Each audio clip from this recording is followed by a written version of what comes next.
Yo, yo, yo, what is going on, everyone? I hope you all are doing well. Welcome on back to the deeper dive where we talk all about Velo protocol and what goes on in the Web3 digital asset community on Twitter. I'm very up to date with everything happening on X, and if you haven't already, make sure to follow me on Twitter as I post lots of amazing content on there and reshare stuff from people in the community. And my X is at LukeTDD. The link is also in the description, but let's get right into things. I just want to say kudos to you who are here and have been listening, as well as holding Velo.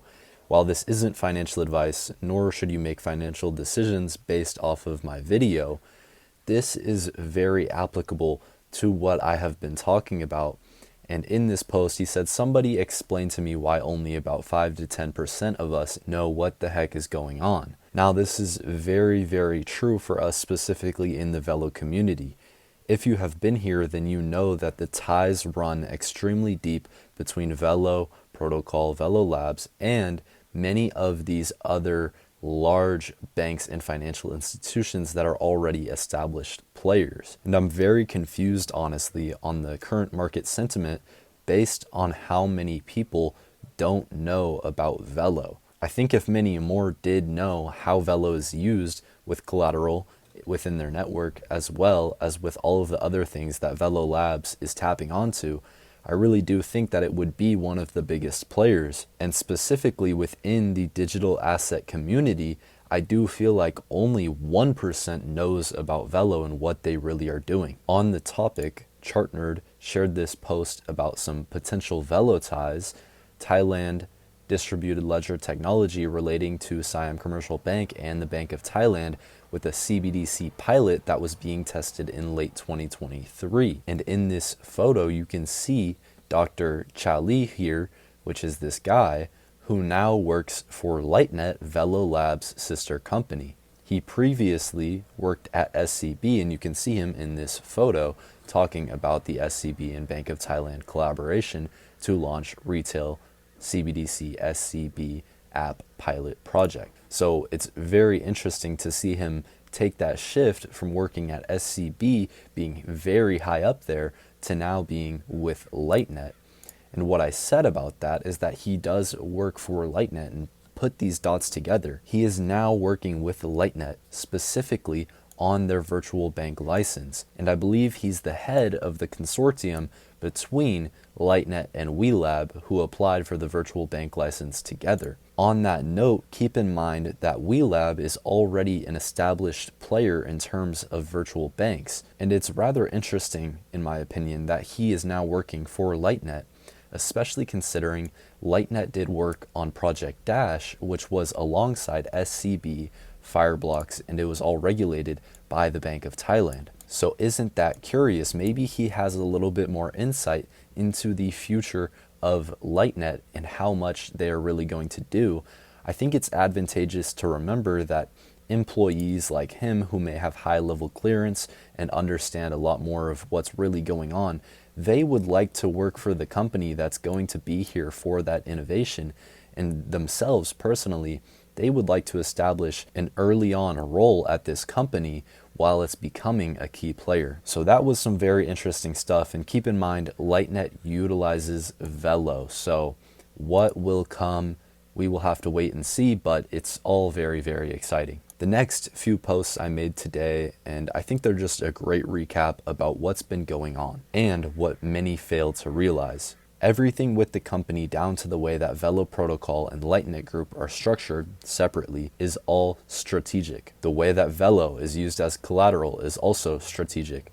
The way that their DEX universe accepts other stablecoins as an entrance to the DEX is very strategic for onboarding more users, especially once regulations and tariffs come, where before, yes, we may have very interoperable stablecoins, but I think with tariffs and countries not accepting certain coins, a DEX that accepts everything as collateral for participation within the network is going to be very valuable. Lightnet teaming up with WeLab to become a virtual bank, very strategic.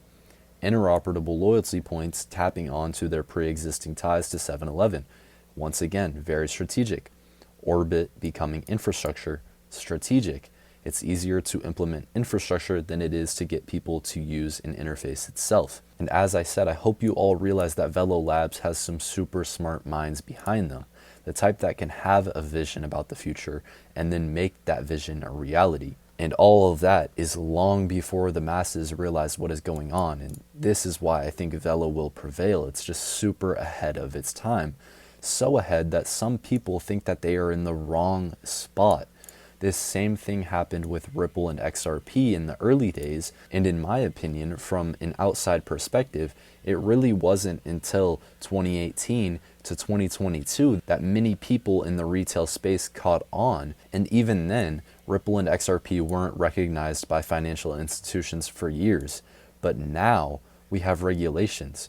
So banks and financial institutions are going to get their foot in the door first with Velo. And I think this is something that's being undermined by many people in the community, the fact that regulations for crypto, specifically with Velo specific in Asia, are going to happen rather quick here. Even Thailand has regulations coming in March, more than likely. So on that note, where can you see the price of Velo in years to come? $1, $10, $100? All of these could be very possible with time. And as I say, regulations are going to play a massive factor. Which digital assets will be adopted and recognized as key players first? I believe that it will be those that put regulations first in their business model and token model. Velo specifically has regulatory standards built into their network. Like I said, Thailand is likely to approve regulations for digital assets in March. What happens when banks and financial institutions recognize Velo as a key player?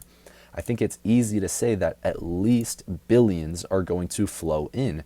And as I say, I think that's only the start. If you have a number of banks and financial institutions saying that they have interest in this token, and specifically the technology that Velo Labs is making, then I think there's going to be high demand for Velo. And even in comparison to XRP and XLM, it has a fourth of the supply, and that's not even circulating. And a few reasons that Velo would be recognized as a key player in Thailand: they were sandboxed by the Bank of Thailand.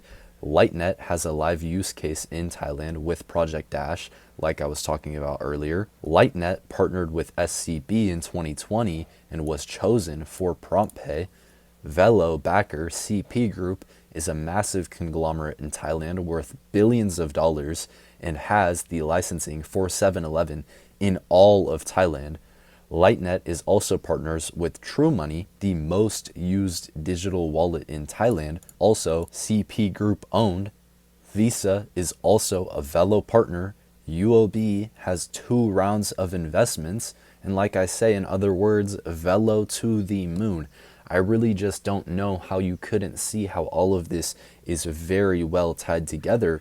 And those who do see this see that there is a value in this technology. Currently, the market cap is under 200 million. If a meme coin had this level of ties, it would be at $1 billion simply based off of retail interest within a week. So for a token that is actually going to be utilized by banks and financial institutions, I think that this is extremely, extremely undervalued at the current moment. And this is all the more reason to send my videos to your friends and family, get them involved, say, hey, even a small investment here may pay off really good in the long term. We don't need to be here to make money this year. We can be here as the long-term macro investors who are here to make money in the next 5 to 10 years. Even though, yes, I do think Velo is going to perform very well in 2025. There's opportunity this year, but there's greater opportunity in the long term. So for that reason, like I said, send this to your friends and family and let them know this is serious. You should not take this lightly. Overall though, let me know what you guys think about any of this. I truly do believe that we are the 1% holding Velo here. And it's interesting to see what's going on between Lightnet and SCB and all of the specific ties that I have covered here on my channel. If you guys did enjoy, please hit the like button, subscribe, drop a comment down below. Let me know what you think about any of this. I appreciate you guys who have stuck with me. I think it's just a matter of time before we get some very big news as well as some very big developments in price. Thank you all once again. I hope you have a great day. I'll talk to you guys in the next one. Peace.